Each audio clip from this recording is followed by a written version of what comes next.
അതിന്റെ പിന്നിലുള്ള നിജസ്ഥിതി എന്താണെന്ന് അറിഞ്ഞ് അത് ബോധ്യപ്പെടാനുള്ള സമയം ഞങ്ങൾക്ക് വേണം. താൻ ഇങ്ങ് കേറി വന്ന് വർമ്മ സാർ പാവാണ്, വർമ്മ സാറിനെ ഇറക്കി വിടണമെന്നൊക്കെ പറഞ്ഞാലേ അതൊന്നും നടക്കില്ല. താൻ പുറത്തോട്ടിരുന്നേ. മാഡം പ്ലീസ് മാഡം, മാഡം ഞങ്ങളൊന്ന് വിശ്വസിക്കണം. ഞാൻ പറഞ്ഞ സത്യമാ. വർമ്മ സാറ് നിരപരാധിയാ. ഇലക്ഷൻ ഡേറ്റിംഗ് അടുത്തു. അത് മുന്നിൽ കണ്ട് സാറിനെ കൊടുക്കാനായിട്ട് ആരോ മനഃപൂർവ്വം ചെയ്തതാണ് മാഡം. അല്ലെങ്കിൽ മാഡം ഒരു കാര്യം ചെയ്യാം. ഈ കേസില് കാറിൽ സഞ്ചരിച്ചുകൊണ്ടിരുന്നത് ഞാനാണെന്നും മയക്കുമരുന്ന് വെച്ചത് ഞാനാണെന്നും ഞാൻ സമ്മതിക്കാം മാഡം.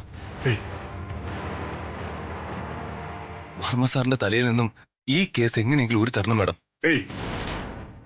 എന്താ രാജു ഇത്? നീ എന്തൊക്കെയാ പറയുന്നേ? നീ പുറത്തേക്കുന്നേ? ഇല്ല വർമ്മ സാറേ, എനിക്ക് അങ്ങനെ പുറത്തു പോയി നിൽക്കാൻ പറ്റില്ല. വർമ്മ സാറേ, ഇതിപ്പോ FIR ഇട്ടിട്ടുണ്ടോ? ഇതൊക്കെ പ്രശ്നമാവും. മീഡിയ ഇത് അറിഞ്ഞ ആഘോഷിക്കും. ഇത്തവണത്തെ ഇലക്ഷൻ നമ്മുടെ കയ്യിൽ നിന്ന് പോകും സാറേ. നമ്മുടെ നാട്ടിലെ ജനങ്ങളും പാർട്ടിയും വർമ്മ സാറിൽ അർപ്പിച്ചിരിക്കുന്ന വിശ്വാസം നശിക്കും. സാറിന്റെ ഇമേജ് തകരും. എനിക്കതൊന്നും കണ്ടോണ്ട് നിൽക്കാൻ പറ്റില്ല സാറേ. താനിത് എങ്ങോട്ടാ കത്തിക്കേറി പോകുന്നേ? കുറ്റം സമ്മതിക്കാനോ? അതും എന്റെ അനുവാദം ഇല്ലാതെ? ഇതൊന്നും നടക്കില്ല. താൻ പുറത്തോട്ടെന്നേ.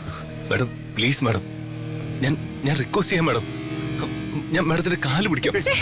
തനിക്ക് പറഞ്ഞ മനസ്സിലാവില്ലേ? മാഡം പ്ലീസ് മാഡം, മാഡം ഞാൻ പറയുന്നൊന്ന് കേക്ക് മാഡം, പ്ലീസ് മാഡം. മാഡം ഇയാളെ പിടിച്ച് പുറത്തോട്ട് നിർത്തി. മാഡം മാഡം ഒന്നുകൂടി ഒന്ന് ആലോചിച്ചിട്ട് മാഡം ദയവ് ചെയ്ത് FIR ഇടല്ലേ മാഡം. പുറത്തോട്ട് നിൽക്കാനല്ലേ പറഞ്ഞേ? പ്ലീസ് അങ്ങോട്ട് പോടോ. അവനെ ഉപദ്രവിക്കരുത്. ദേഹോപദ്രവം ഒന്നും വേണ്ട, പിടിച്ച് പുറത്തോട്ട് നിർത്തിയാ മതി. കുട്ടി പുറത്തേക്ക് നിന്നേ. ഇവിടെ കരച്ചിലും പിഴിച്ചിലും ഒന്നും നടക്കില്ല. പുറത്തോട്ട് ഇറങ്ങി നിൽക്കാനേ പറഞ്ഞേ.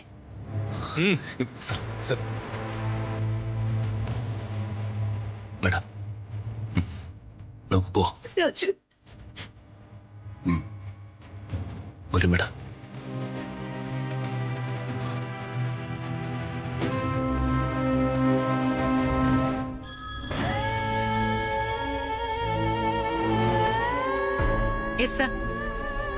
ഇല്ല സർ, FIR എഴുതാൻ പോകുന്നേ ഉള്ളൂ. മാഡം, ഇതവർ വച്ചത് എന്റെ കാറിലാണ്. എന്റെ കാറിൽ നിന്നും എങ്ങനെ അങ്കിളിന്റെ കാറിൽ ഇത് വന്നതെന്ന് എനിക്കറിയില്ല.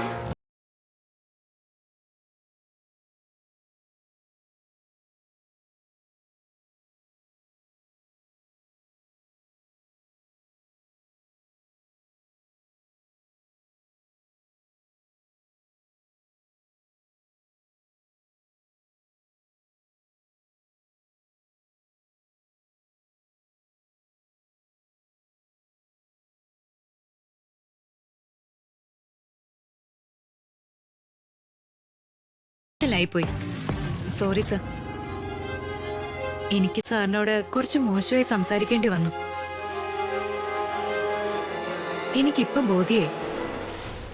മിസ്റ്റർ റോഹൻ പറഞ്ഞതുപോലെ നിങ്ങളെ പരിചയമില്ലാത്ത ആരുടെയോ കയ്യില് നിങ്ങൾക്കെതിരെ ആരോ കൊടുത്തുവിട്ട മയക്കുമരുന്നാണ് നിങ്ങളുടെ കാറിൽ വന്നത്. ഞാനിത് വെറുതെ വിടാനൊന്നും പോകുന്നില്ല. ഞാനിത് ചെയ്തത് ആരാണെന്ന് കണ്ടുപിടിച്ച് അവർക്കുള്ള ശിക്ഷ വാങ്ങിക്കൊടുക്കും. ഇനിയിപ്പോ എനിക്ക് പോലല്ലേ? I'm extremely sorry sir. സാറിന് പോവാം.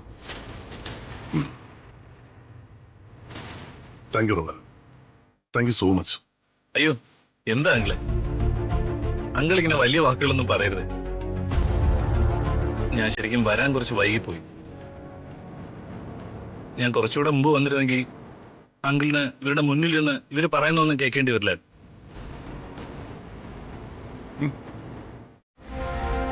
സാറിന്റെ ശത്രുക്കൾ ആരെങ്കിലും സാറിനെ മനഃപൂർവ്വം അപകീർത്തിപ്പെടുത്താൻ വേണ്ടി ചെയ്തതല്ലേ ഇതൊക്കെ?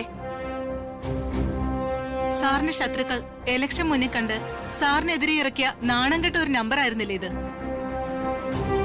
ഏയ്, നിങ്ങൾ ഇങ്ങനെ തിരക്കൂട്ടല്ലേ. ഞാൻ പറയാം എന്താ ഉണ്ടായെന്ന്. നിങ്ങൾ പറഞ്ഞതൊക്കെ ശരിയാണ്. ഇലക്ഷൻ മുന്നിൽ കണ്ട് എന്റെ ശത്രുക്കളാരോ എന്റെ വീട്ടിൽ അതിക്രമിച്ച് കടക്കുകയും എന്റെ കാറിനുള്ളിൽ മയക്കുമരുന്ന് കൊണ്ടുവെക്കുകയും ചെയ്തു. എനിക്ക് മയക്കുമരുന്ന് കച്ചവടം ഉണ്ടെന്ന് വരുത്തി തീർക്കാൻ ശ്രമിക്കുകയുണ്ടായി. പക്ഷേ എന്നെ സ്നേഹിക്കുന്ന, ഞാൻ സ്നേഹിക്കുന്ന ജനങ്ങളുടെയും സർവീസിന്റെ അനുഗ്രഹം കൊണ്ട് എന്റെ പേരിലുണ്ടായിരുന്ന ആരോപണം തെറ്റായിരുന്നുവെന്ന് എസ് പിക്ക് ബോധ്യമായി. നമ്മുടെയൊക്കെ പേരിൽ എന്തെങ്കിലും ആരോപണം ഉണ്ടായാൽ അതിനൊക്കെ പരിഹാരം ഉണ്ടാക്കാൻ ദൈവം ഒരാളെ നിയോഗിക്കുമെന്ന് ഞാൻ വിശ്വസിക്കുന്നു.